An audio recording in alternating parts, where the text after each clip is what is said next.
Hi friends, നമസ്കാരം. എല്ലാവർക്കും എജു hub ഓൺലൈൻ്റെ പുതിയൊരു വീഡിയോയിലേക്ക് സ്വാഗതം. ഞാൻ വിപിൻ രാജ്. അപ്പോൾ നിങ്ങൾ അറിഞ്ഞിട്ടുണ്ടാവും RRB അല്ലേ, റെയിൽവേ ജൂനിയർ എഞ്ചിനീയറിൻ്റെ എക്സാം വിളിച്ചിട്ടുണ്ട്. 2024 ജൂനിയർ എഞ്ചിനീയർ എക്സാം വിളിച്ചിട്ടുണ്ട്. റെയിൽവേൻ്റെ ഒഫീഷ്യലായിട്ടുള്ള അവരുടെ ആ കലണ്ടറിൽ, എക്സാം കലണ്ടറിലൂടെ പറഞ്ഞതാണിത്. ഓക്കെ, സോ ആ നോട്ടിഫിക്കേഷനും കാര്യങ്ങളൊക്കെ നമ്മുടെ ടെലഗ്രാം ചാനലുണ്ട്. നിങ്ങൾ ജോയിൻ ചെയ്തിട്ടില്ല എന്നുണ്ടെങ്കിൽ എജു ഹബ് ഓൺലൈൻ എന്ന് സെർച്ച് ചെയ്ത് നിങ്ങൾക്ക് ടെലഗ്രാമിൽ കിട്ടും. അതിൽ നമ്മുടെ ഈ ജെയിലെ നോട്ടിഫിക്കേഷൻ ഡീറ്റെയിൽ ആയിട്ട് കൊടുത്തിട്ടുണ്ട്. അതിൽ ഡിഗ്രിക്കാർക്കും അപ്ലൈ ചെയ്യാൻ പറ്റുന്ന പോസ്റ്റുകളുണ്ട്, അതുപോലെ എഞ്ചിനീയറിംഗ് ഡിപ്ലോമക്കാർക്കൊക്കെ അപേക്ഷിക്കാൻ പറ്റുന്ന പോസ്റ്റുകൾ. ഡീറ്റെയിലൊക്കെ നമുക്ക് ഫുൾ ഡീറ്റെയിൽസ് നമ്മൾ ഈ ഒരു വീഡിയോയിൽ പറയുന്നുണ്ട്, അതിൻ്റെ ഫസ്റ്റ് ടു ലാസ്റ്റ് വരെ. ഓക്കെ, സോ നമുക്ക് നോക്കാം എന്തൊക്കെയാണെന്നുള്ളത്. സോ ഓക്കെ, ഇതാണ് റെയിൽവേൻ്റെ. ഇതിപ്പോൾ ഞാൻ RRB ചെന്നൈയുടെ വെബ്സൈറ്റാണ്. സോ അതിൽ നിങ്ങൾ കയറി നോക്കിയാൽ RRB ചെന്നൈയുടെ വെബ്സൈറ്റിൽ കയറി നോക്കി നിങ്ങൾക്ക് ഇവിടെ കാണാം CN നമ്പർ 03/2024 എന്ന് കാണാം അല്ലേ. ഇവിടെ ഈ 03/2024 JE DMS CMA. സോ ഇത്രയും ഈ 3 പോസ്റ്റുകൾക്കുള്ള അപ്ലിക്കേഷനായിട്ട് അതിൽ കാണാം. അതിൽ നിങ്ങൾക്ക് നോക്കിയാൽ ഇവിടെ ഇംഗ്ലീഷിൽ നോട്ടിഫിക്കേഷൻ ഒരു ഓപ്ഷൻ ഉണ്ട്, വ്യൂ നോട്ടിഫിക്കേഷൻ എന്ന് കാണാം.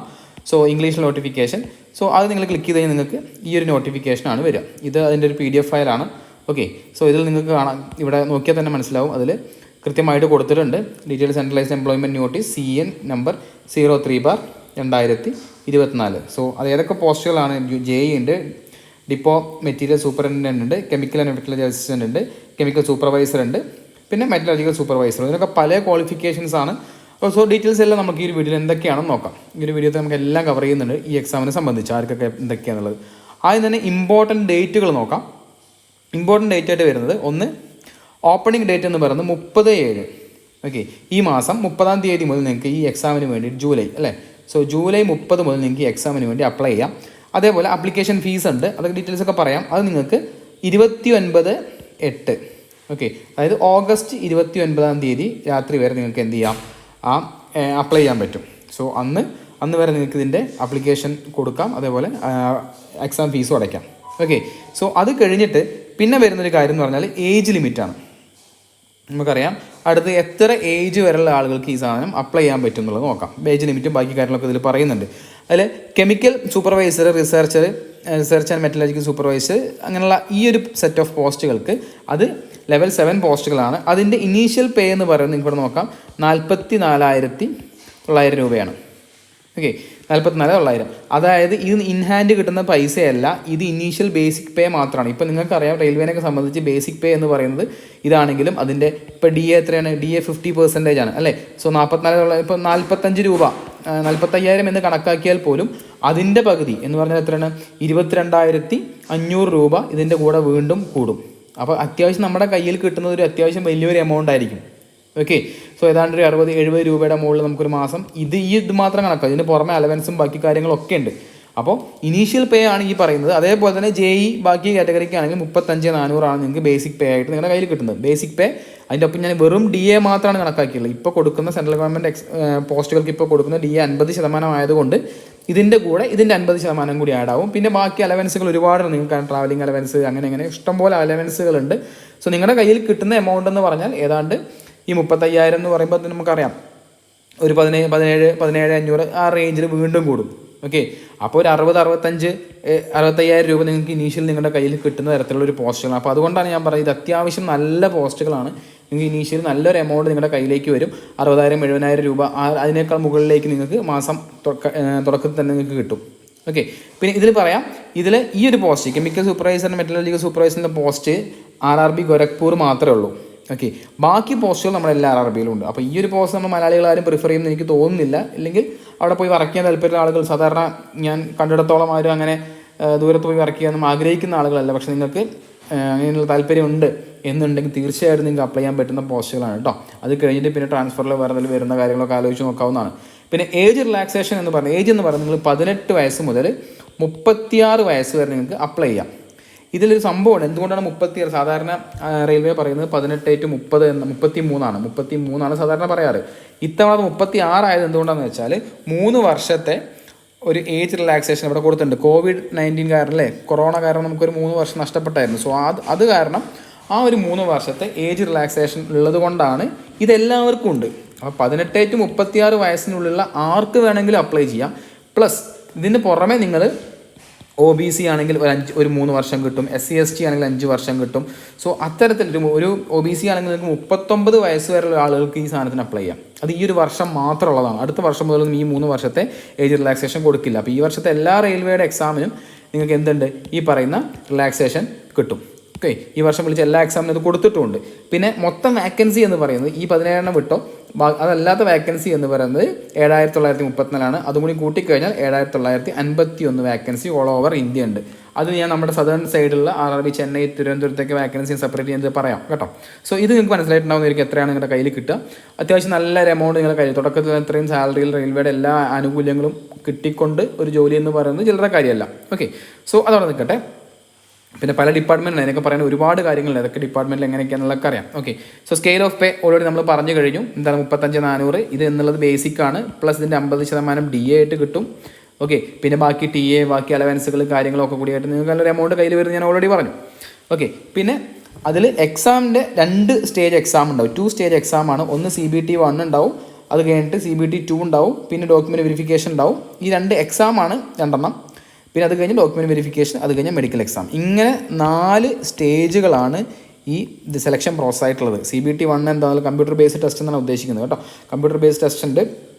അത് ഫസ്റ്റിൻ്റെ സെക്കൻഡൊക്കെ കാര്യങ്ങൾക്ക് എന്തൊക്കെ സിലബസ് എന്നൊക്കെ പറയാം. കമ്പ്യൂട്ടർ ബേസ്ഡ് ടെസ്റ്റ് 1 എന്ന് പറയുന്നത് ജനറൽ സിലബസാണ്. അതായത് നമ്മുടെ NTPC, ഗ്രൂപ്പ് D പോലത്തെയൊക്കെ തന്നെ നിങ്ങൾ ടെക്നിക്കൽ സബ്ജക്റ്റ് അതിൽ വരില്ല. ബാക്കിയുള്ള സാധനം ഞാൻ ഡീറ്റെയിൽ ആയിട്ട് താഴെ പറയുന്നുണ്ട്.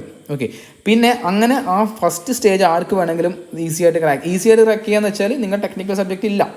ഓക്കെ, അതിൽ നിങ്ങൾക്ക് ഇപ്പോൾ നോട്ടിഫൈ ചെയ്ത് നിങ്ങൾ ഏത് RRB ആണോ അപ്ലൈ ചെയ്യുന്നത് ആ RRBയുടെ 15 ഇരട്ടി എത്ര വാക്കൻസി ഉണ്ടോ, അപ്പോൾ 100 വാക്കൻസി ആണെങ്കിൽ അതേ ഇൻറ്റു 15 അത്രയും ആളുകളെ CBT 2 എടുക്കും. അതായത് ഫസ്റ്റ് ടയർ എക്സാം കഴിഞ്ഞാൽ എത്ര വാക്കൻസി നമുക്കറിയാം. ആ വാക്കൻസിയുടെ 15 ഇരട്ടി സെലക്ട് ചെയ്യും. എന്നിട്ട് അത്രയും ആളുകൾ രണ്ടാമത്തെ എക്സാം എഴുതും. എന്നിട്ടാണ് അതിൽ നിന്ന് നമ്മുടെ ഈ വാക്കൻസി അനുസരിച്ചിട്ട് ആളുകളെ ഷോർട്ട് ലിസ്റ്റ് ചെയ്യാം.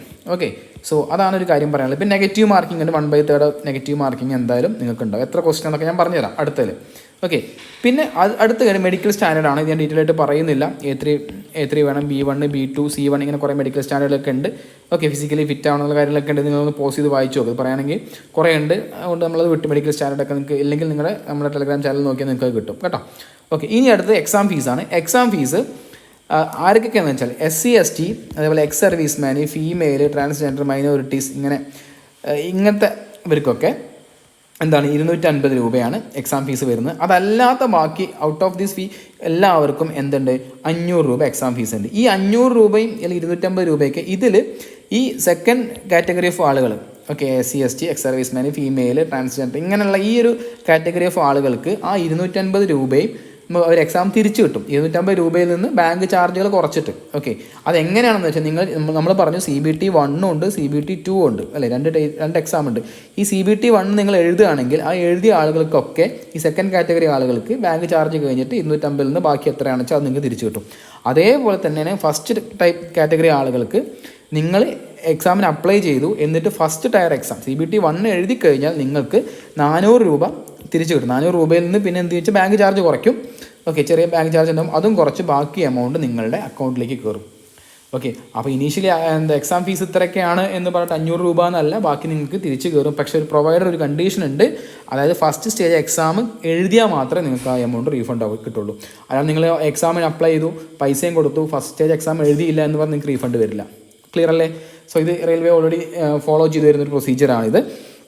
പിന്നെ സിലബസ് ഞാൻ പറയാം. CBT 1 സിലബസ് നമുക്ക് നോക്കാം. മൊത്തം 90 മിനിറ്റ് 90 മിനിറ്റാണ് എക്സാമിനുള്ളത്. അതിൽ പിന്നെ കുറച്ച് എന്താ പറയുക ആളുകൾക്ക് സ്ക്രൈബിനെ വേണ്ട ആളുകൾക്ക് 120 മിനിറ്റ് ആക്കിയിട്ട് അത് കൊടുത്തിട്ടുണ്ട്. ഓക്കെ, സോ അത് പറഞ്ഞ് നമ്പർ ഓഫ് ക്വസ്റ്റ്യൻസ് മാത്തമാറ്റിക്സ് ഒക്കെ ഇവിടെ 100 ക്വസ്റ്റ്യൻ ആണ്. സമയം 90 മിനിറ്റ് ആണെന്ന് പറഞ്ഞു. 90 മിനിറ്റ് പറഞ്ഞാൽ 1.5 hours അല്ലേ, 1.5 മണിക്കൂറാണ് എക്സാം. അതിൽ മാത്സ് ഉണ്ട്, മാത്സ് 30 ക്വസ്റ്റ്യൻ ഉണ്ട്. പിന്നെ ജനറൽ ഇൻ്റലിജൻസ് റീസണിംഗ് ഉണ്ട്, 25 ക്വസ്റ്റ്യൻ ഉണ്ട്. General awareness 15 question, general science 30 question. So ഇങ്ങനെയാണ് മൊത്തം 100 ക്വസ്റ്റ്യൻ വരും. 100 ക്വസ്റ്റ്യനും 1.5 മണിക്കൂർ. അതിന് മാർക്ക് എന്ന് പറയുന്നത് 100 മാർക്ക് തന്നെയാണ്. ക്ലിയർ അല്ലേ? അപ്പോൾ ഇതാണ് CBT 1. ഇതെന്ന് പറഞ്ഞാൽ നിങ്ങൾ നോക്കിയാൽ അറിയാം, നമ്മൾ പ്രിപ്പയർ ചെയ്യുന്ന എല്ലാ ഒരുവിധം എക്സാമുകൾക്കും ഇത് തന്നെയല്ലേ നമ്മുടെ സിലബസ് അല്ലേ? Maths, intelligence reasoning, general awareness, general science. So first tyre exam വലിയ പ്രശ്നമില്ല. ഓൾറെഡി എല്ലാം പ്രിപ്പയർ ചെയ്യുന്ന ആളുകൾക്ക് ഈ സാധനം അത്യാവശ്യം നല്ല പ്രിപ്പറേഷൻ ഉണ്ടെങ്കിൽ ഫസ്റ്റ് ടയർ എക്സാം ക്രാക്ക് ചെയ്യാൻ പറ്റും. ഓക്കെ, ഇനി പ്രശ്നം വരുന്നത് ഈ സെക്കൻഡ് ടയർ എക്സാമിനാണ്. സെക്കൻഡ് ടയർ എക്സാമിന് എന്തൊക്കെയാണെന്ന് വെച്ചാൽ മൊത്തം 120 മിനിറ്റാണ് സമയം. ഓക്കെ, 120 മിനിറ്റ് പറഞ്ഞാൽ 2 hours അല്ലേ, 2 മണിക്കൂർ എക്സാമാണ്. അതിൽ പിന്നെ സ്ക്രൈബ് വേണ്ട ആളുകൾക്ക് 160 മിനിറ്റായിട്ടും ടൈം കുറച്ച് മാറ്റിയിട്ടുണ്ട്. ഓക്കെ, ഇതിൽ നമുക്ക് ഓൾറെഡി പറഞ്ഞു 15 ടൈംസ് ഉള്ള വാക്കൻസിൻ്റെ 15 ഇരട്ടി ആളുകൾ എടുക്കും. അതിൽ ജനറൽ അവയർനെസ് ഉണ്ട് 15 മാർക്ക്. ക്വസ്റ്റ്യൻസിൻ്റെ എണ്ണം നോക്കിക്കോട്ടോ. അതിന് ഫിസിക്സ് ആൻഡ് കെമിസ്ട്രി ഉണ്ട് 15 questions. Basics of computer and applications 10. Basics of environment and pollution control എന്നുണ്ട് 10. ഇത് കഴിഞ്ഞിട്ടാണ് നമ്മളുടെ മെയിൻ സാധനം വരുന്നത്. ഏതാണ്? Technical abilities. ഇതവിടെ കാണാം, ടെക്നിക്കൽ എബിലിറ്റീസ് എന്ന് പറഞ്ഞാൽ 100 മാർക്കുണ്ട്. നമ്മുടെ ടെക്നിക്കൽ സബ്ജക്റ്റ് നിങ്ങൾ ഏതിനാണോ അപ്ലൈ ചെയ്യുന്നത് അതിനവിടെ നിങ്ങൾക്ക് 100 മാർക്കിന് അവിടെ പ്രിഫറൻസ് ഉണ്ട്. 100 മാർക്കിനാണ് നിങ്ങൾ ആ ഒരു സെക്കൻഡ് ടയർ എക്സാം എഴുതേണ്ടത്. സോ ബാക്കി നിങ്ങൾക്ക് 50 മാർക്കും ഇതിന് 100 മാർക്കും, അങ്ങനെ മൊത്തം നിങ്ങൾക്ക് 150 മാർക്കിനാണ് ഈ അടുത്ത എക്സാം നടക്കുക. 150 ക്വസ്റ്റ്യൻ ഉണ്ടായിരിക്കും. സമയം എന്ന് പറഞ്ഞ് 2 മണിക്കൂർ. സോ CBT 2ൻ്റെ കാര്യം ക്ലിയർ ആയിട്ടുണ്ടാവുമെന്ന് വിചാരിക്കുന്നു. ഓക്കെ, ഇനി അത് കഴിഞ്ഞിട്ട് നമുക്ക് നോക്കാം ഏതൊക്കെയാണ് അത് നിങ്ങൾക്ക് ഏതൊക്കെ എഞ്ചിനീയറിംഗ് ഏതൊക്കെ ക്വാളിഫിക്കേഷനുള്ള ആളുകൾക്കാണ് എന്നുള്ളത്. ഇതൊക്കെ ഡീറ്റെയിൽ ആയിട്ട് നമ്മുടെ സിലബസിലുണ്ട് കേട്ടോ. അത് സിലബസിലല്ല, നമ്മുടെ നോട്ടിഫിക്കേഷൻ ഉണ്ട്. Mechanical allied engineering exam group, electrical allied engineering, electronics, അതുപോലെ സിവിൽ ആൻഡ് അലൈഡ് എഞ്ചിനീയറിംഗ്, ഇതൊക്കെ mechanical engineering, production engineering, automobile, manufacturing engineering, mechanics, ഇങ്ങനെ ഒരുപാട് എഞ്ചിനീയറിംഗ് കാറ്റഗറി ഉണ്ട്. പിന്നെ ഇലക്ട്രിക്കൽ എഞ്ചിനീയർ, പിന്നെ കോമ്പിനേഷൻ ഇനി സബ്സ്ട്രീം ഇലക്ട്രിക്കൽ എഞ്ചിനീയറിൻ്റെ ഏത് കോമ്പിനേഷൻ സബ്സ്ട്രീം എടുക്കുന്ന ഉള്ള ആൾക്ക് വരും. Electronics, instrumentation, communication, computer science, ഇങ്ങനെ IT, CS, ഇങ്ങനെ കുറേ ഉണ്ടല്ലോ. സിവിൽ എഞ്ചിനീയറിംഗ് അങ്ങനെയുള്ള, പിന്നെ BSc സിവിൽ എഞ്ചിനീയറിംഗ് 3 വർഷത്തുള്ള BSc കഴിഞ്ഞ ആളുകൾക്ക് സിവിൽ ആൻഡ് അലൈഡ് എഞ്ചിനീയറിംഗിൻ്റെ കാറ്റഗറിയിൽ എക്സാം ഗ്രൂപ്പിൽ നിങ്ങൾക്ക് അപ്ലൈ ചെയ്യാം. ഓക്കെ, പിന്നെ അത് കഴിഞ്ഞ് വരുന്നതാണ് എന്ത് CMA എന്ന് പറയുന്നത്. അത് BSc കെമിസ്ട്രി ആൻഡ് ഫിസിക്സ് പഠിച്ചത്, BSc chemistry and physics subject ആയിട്ടുള്ള ആളുകൾക്ക് CMA എന്നുള്ള എക്സാം ഗ്രൂപ്പിന് അപ്ലൈ ചെയ്യാം. എന്താണെന്നൊക്കെ പറയാം. പിന്നെ കെമിക്കൽ മെറ്റലർജിക്കൽ സൂപ്പർവൈസർ നമ്മൾ ഓൾറെഡി പറഞ്ഞു, അതിന് ഡിഗ്രി വേണം. കെമിക്കൽ ഈ പറഞ്ഞ qualification degree or equivalent in chemical technology from recognised university എന്നുള്ള കണ്ടീഷൻ ഉണ്ട്, ഒക്കെ ഇവിടെ ഉണ്ട്. ഓക്കെ, സോ അതവിടെ നിൽക്കട്ടെ. അത് കഴിഞ്ഞിട്ട് നമുക്ക് നോക്കാം എവിടെയൊക്കെയാണ് ഈ വേക്കൻസികൾ. നമ്മൾ എല്ലാം പറയുന്നില്ല, ഡീറ്റെയിൽ ബാക്കി RRB ഒക്കെ നോക്കേണ്ട ആളുകൾക്ക് അവിടെ നോക്കാം. നമ്മളിവിടെ RRB ചെന്നൈയും പിന്നെ നമ്മളുടെ RRB തിരുവനന്തപുരം പറയുന്നത്. RRB ചെന്നൈയിൽ നിങ്ങൾ നോക്കിയാൽ മനസ്സിലായി ഇവിടെ കുറേ കാറ്റഗറി ഉണ്ട്. ഇതെല്ലാം ഞാൻ വായിക്കുന്നില്ല, ഇത്രയും എഞ്ചിനീയറിംഗ് ഇതുണ്ട്. 1, 3, 3, 4, 5, 6 എന്നൊക്കെ ഓരോ കാറ്റഗറി ഉണ്ട്. 1, 2, 3 എന്നുള്ള ഓർഡർ അല്ല കേട്ടത്, ഇതോരോ കാറ്റഗറി നമ്പറാണ്. അതിൽ ഇത്രയും കാറ്റഗറിയിൽ മൊത്തം RRB ചെന്നൈയിൽ വരുന്ന വാക്കൻസി എന്ന് പറയുന്നത് URന് 273 വാക്കൻസി ഉണ്ട്, SCക്ക് 91 വാക്കൻസി, STക്ക് 54, OBC 147, എക്കണോമിക്കലി വീക്കർ ആയിട്ടുള്ള സെക്ഷനിലെ ആൾക്ക് 87, അങ്ങനെ മൊത്തം 652 വാക്കൻസിയാണ് RRB ചെന്നൈയിലുള്ളത്. അതിൽ തന്നെ ഈ പറഞ്ഞ എന്താ നമ്മുടെ ഡിഗ്രി ക്വാളിഫിക്കേഷനിലും ഫിസിക്സ് കെമിസ്ട്രി BSc ഉള്ള ആൾക്ക് കെമിക്കൽ ആൻഡ് മെറ്റലർജിക്കൽ അസിസ്റ്റൻ്റ് ഉണ്ട്. കെമിക്കൽ അത് ആ 2 ഇതിൽ ഒന്ന് നമ്മുടെ എവിടെ, ഒന്ന് ICFലാണ്, ഒന്ന് മൊത്തത്തിൽ ഓൾ ഓവർ സദേൺ റെയിൽവേ എന്നുള്ള കണ്ടീഷനാണ്. ഓക്കെ, അതിൽ ICF എന്ന് പറഞ്ഞാൽ നമുക്കറിയാം ഇൻ്റഗ്രൽ കോച്ച് ഫാക്ടറി അല്ലേ. സോ അതിൽ UR ജനറൽ കാറ്റഗറിക്ക് 3, SCക്ക് 1, STക്ക് 1, OBC 2, എക്കണോമിക്കലി വീക്കർ 1, പിന്നെ ടോട്ടൽ അങ്ങനെ 8 വാക്കൻസി ഉണ്ട്. അല്ലാത്ത ജനറൽ ICF അല്ലാത്തതിൽ മൊത്തം 22 വാക്കൻസി ഉണ്ട്. ഇതാണ് സദേൺ റെയിൽവേയിൽ നമ്മുടെ RRB ചെന്നൈയുടെ അണ്ടറിൽ വരുന്നത്. മൊത്തം വാക്കൻസി എന്നോട് പറഞ്ഞു 652 വാക്കൻസി ഉണ്ട്. പിന്നെ വരും നമ്മുടെ തിരുവനന്തപുരമാണ്. RRB തിരുവനന്തപുരത്തെ വാക്കൻസീസ് എന്ന് പറഞ്ഞാൽ ഇവിടെ എല്ലാ കാറ്റഗറി ഇല്ല. നമുക്ക് നോക്കിയാൽ RRB തിരുവനന്തപുരത്ത് ആകെ കാറ്റഗറി നമ്പർ 4, 7, 9, 12 ഈ പറയുന്ന കാറ്റഗറി മാത്രമാണ് നമുക്കുള്ളൂ. സോ അതിൻ്റെ മൊത്തം പിന്നെ അതേപോലെ ഇവിടെ 16 ഉണ്ട്, 28, 30 ഈ പറഞ്ഞ SNT ഉണ്ട്, ജൂനിയർ എഞ്ചിനീയർ മെക്കാനിക്കൽ ഉണ്ട്, ടെലികമ്മ്യൂണിക്കേഷൻ ഉണ്ട്, സിവിൽ വർക്ക്, ഇതൊക്കെ ഉണ്ട്. സോ ഇതിൻ്റെയൊക്കെ നോട്ടിഫിക്കേഷൻ നമുക്ക് നോക്കിയാൽ കൃത്യമായിട്ട് മനസ്സിലാവും ഏതൊക്കെ എഞ്ചിനീയറിംഗ് കാറ്റഗറിയാണ് ഇതിൽ അപ്ലൈ ചെയ്യാൻ പറ്റുക എന്നുള്ളത്. അങ്ങനെ മൊത്തം RRB തിരുവനന്തപുരത്തുള്ള വാക്കൻസി എന്ന് പറയുന്നത് 121. ഇതിന് കഴിഞ്ഞിട്ട് പിന്നെ എക്സ് സർവീസ്മെൻ്റെ വാക്കൻസി വേറെ ഉണ്ട് കേട്ടോ, ഞാൻ പറഞ്ഞിട്ടില്ല. പിന്നെ വിഷ്വലി ഇമ്പയർഡ്, പിന്നെ ഹിയറിംഗ് അങ്ങനത്തെ പ്രശ്നങ്ങൾ അങ്ങനെ ആളുകൾക്കൊക്കെ സെപ്പറേറ്റ് വാക്കൻസി ഉണ്ട്. സോ ജനറലി എക്സ് സർവീസ്മാൻ അല്ലാത്ത നമ്മൾ ഈ പറഞ്ഞ SC, ST, OBC, economically weaker section അങ്ങനെ മൊത്തം നിങ്ങൾക്ക് വാക്കൻസി വരുന്നത് 121 വാക്കൻസിയാണ് RRB തിരുവനന്തപുരം TVCയിലുള്ളത്. ക്ലിയർ ആയല്ലോ.